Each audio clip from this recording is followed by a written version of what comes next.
is up, world of the living? My name is LayXP, and wow, yeah, that new moisturizer I'm trying really needs to calm the heck down. Hold on a minute, let me just yep, nope, that is not on the swatches whatsoever. Actually, no, it is. It's just completely different color. Guess I'm turning into a drowned now. Yeah, that tropical seaside climate really did a number on me. Quite an issue, given that there isn't really a way to turn the drowned back into a zombie in the game, now is there? Either how, in the last episode we opened this nice tavern to the public, and people can buy shulker boxes of night vision from me, and we've sold none. Wow, I am sad about that. This is actually, I was planning on changing the entire world with this here invention, and yet here we are. That is hilarious because I actually do have an incredibly profitable shop on this server right now.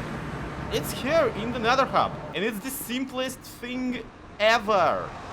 It's my wood shop, and it's all sold out, except for, you know, the faulty stack that didn't get filled in. I actually brought some shulker boxes of spruce and birch to refill all of this. 2.5 stacks of diamonds we made on these.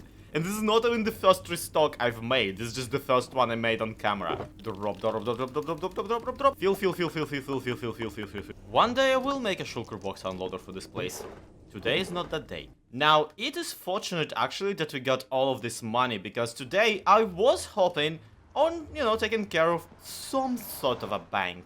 A bank of sorts. You see, last episode, Silent Whisperer and I put together this enormous monstrosity, where you can buy yourself a potato using a diamond. Does this system not work anymore, or what? Yeah, we got broke. Oh, all the redstone's missing, so yeah.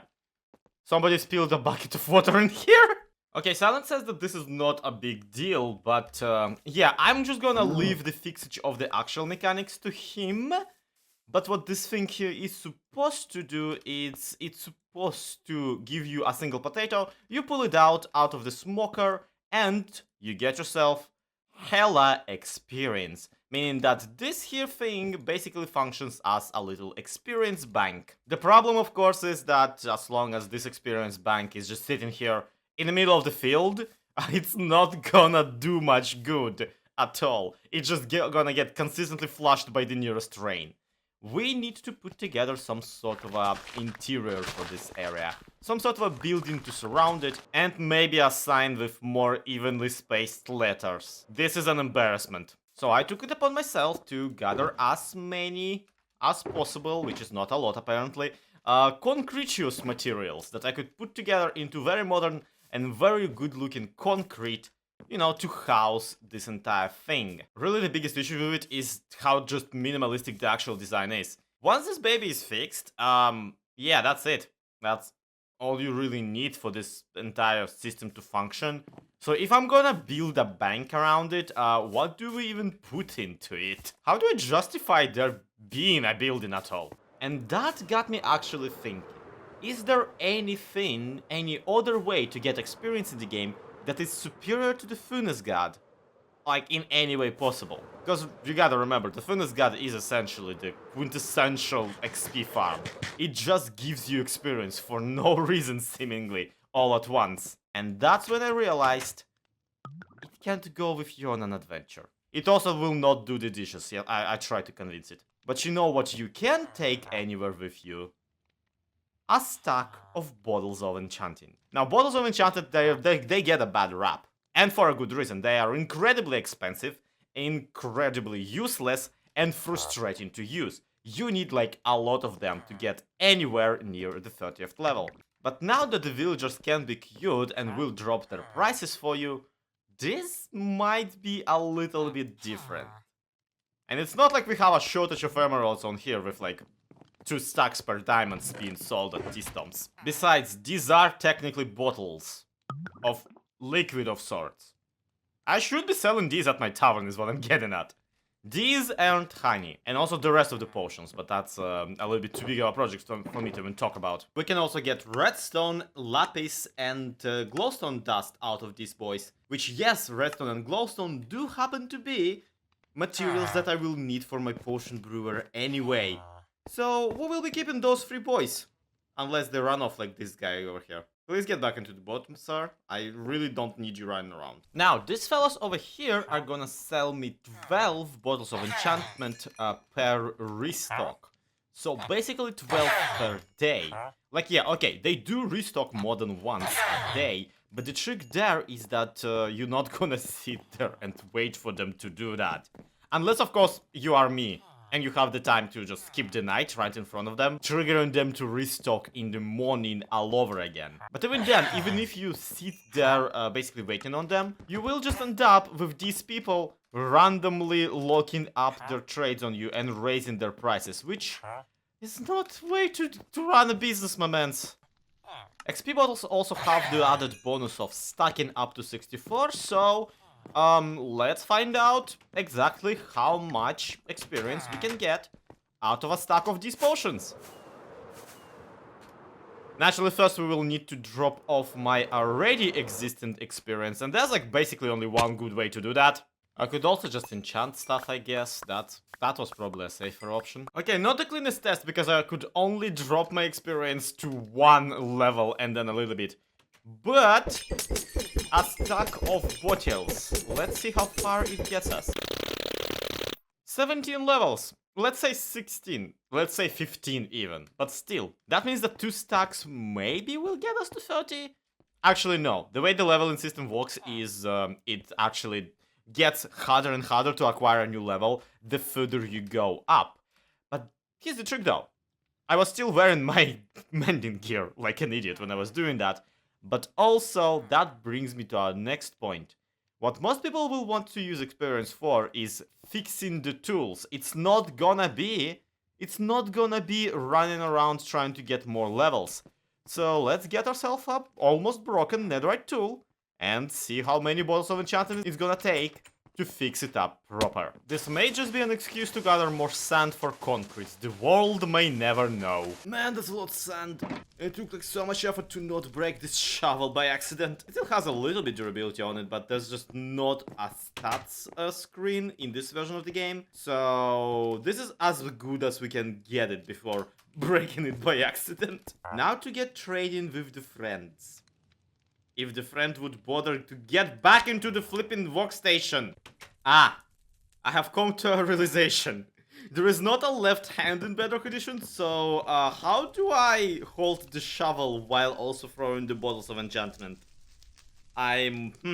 This might be the end of our little experiments here. Okay, so here's the plan. We're gonna unleash 64 bottles of enchantment into this hole here, and then I'm gonna jump into it holding a shovel. Ready? Let's go!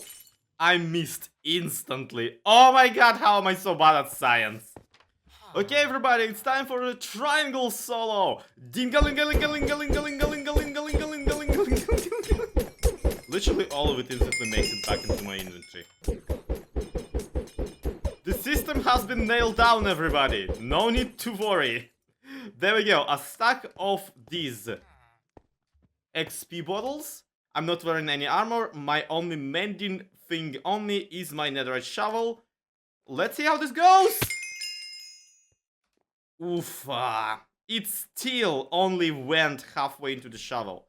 But also gave me a 30th level somehow. I already was on like some level though, like 25, it's fine. So the verdict is really good actually. If a stack of these XP bottles can get us approximately halfway through a netherite shovel, that means that 2 stacks will probably get us approximately to a fully fixed netherite shovel. The trouble there is just how much of a nightmare applying that is gonna be. Now fixing the armor that you're already wearing, that will be actually really easy. You just kind of splash yourself. Fixing a tool you're holding is an issue simply because you can't really hold a tool while you're also holding the bottles to throw. Meaning that even the potability of enchanted bottles is not necessarily a thing we can take advantage of. What is the point of your most expensive item? I guess that's a way to dodge the question. Still, our research means that basically 2 stacks of bottles of enchantment will guarantee you a fully repaired tool. so we can potentially sell them as tool repair kits. And T-Storm is selling emeralds for like 1 diamond for 2 stacks. We can basically buy him out and then resell his emeralds as bottles of enchantment. Gonna take a while to actually squeeze them out of the villagers, but I'm willing to put in the labor. Does that mean that we will need basically 8 stacks of them to fully fix all of the armor a person is wearing? I'm not trying that. There's no way I'll be able to pull my armor all the way to 0 durability. God, I really am just better off selling sand. Or wood for that matter. Wood's been doing pretty good. My decadent bot is over here trading like thousands of emeralds for useless bottles of enchantment. Meanwhile, the rest of the server is like, yo, can we have some wood, please? Regular freaking wood.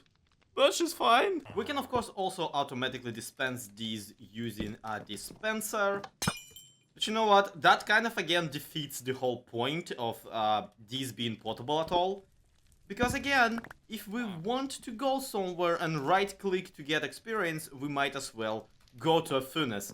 Those are kind of, again, ubiquitous at this point. So I've decided that we're gonna install a little bit of a chest that's gonna be selling these potions of experience.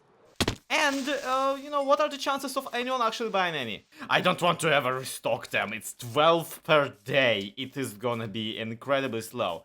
In the meantime, though, we need to put something together around this place here and make it an actual bank worth visiting, at least visually. So, I fixed the name. It now says Patat without like 50 spacebars stopped. You're welcome. So now I just need to put together some sort of interior around this entire segment. And I may have figured out how the redstone got flushed by water. Yeah, that'll happen. That'll happen when you build like this. Now the idea here is that this area is gonna be the client area, and then this longer corridor is gonna be an employee only. And what is gonna be in the employee only, I do not know. Either a vault with all of the really cool money, which after season 2 I really hesitate to actually try and make that. Or, which is much more probable, is we will need all of the cleric villagers for ourselves to restock the experience bottles. So this is where we might wanna try and keep them. Unless of course Silent really does create a separate potato farm for this boy here. And that's gonna be its own thing too. We can definitely put it in here. And then I could probably convince him to put together some sort of ID card scanners or other cool stuff, force fields, lasers, whatever his dark heart desires. Which is probably none of those things because that's extra work. So it really is just very weird every time I build anything in modern, because I look at it and I just go, well, this is just a bunch of rectangles. Then I remember I'm playing Minecraft and like the entire game is just a bunch of rectangles. And then I remember that pixel by default is also square, so like everything you see on a screen is a bunch of rectangles. Look, what I'm saying is these are a bunch of very simple shapes. I like the way they kind of coincide with each other. Now I'm in the process of putting together this side display and this side display. And also potentially finally putting in the 2 doors I need to put in here to zone out the stuff only area for the time being. Boom, boom. See, now that wasn't too hard, now was it? Probably should have done that off camera.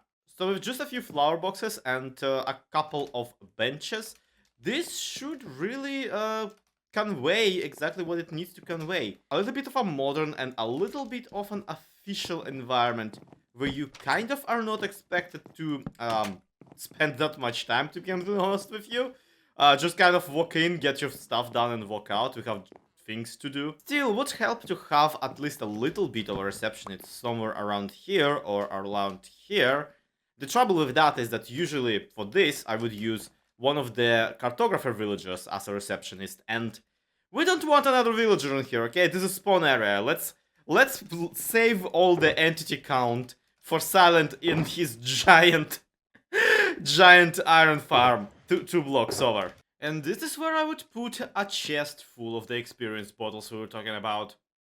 If I had any. Yeah, the process of waking up early in the morning and milking experience out of villagers has been surprisingly slow. I still only have a couple stacks, But with some perseverance and a whole lot of patience, we will probably waste many more XP bottles. We might want more villagers. I don't want more villagers.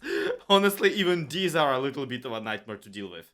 Still, this whole thing really got me thinking about all the cool ways we could get experience in this game. And frankly, kinda made me a little bit sad that the XP bank in Bedrock Edition is as simple as making one single furnace god. I almost wish that the solution here was a little bit more complicated. I mean, actually, I also wish that experience farms that are mob based would work a little bit better on Bedrock, but you know what? Whatever. Meanwhile, a monkey's paw curls down somewhere at Mojang's office. But that's gonna be it for today. So thank you everybody so much for watching. This has been SlayXP. This has been Truly Bedrock. To be continued. Have a good one. Bye bye.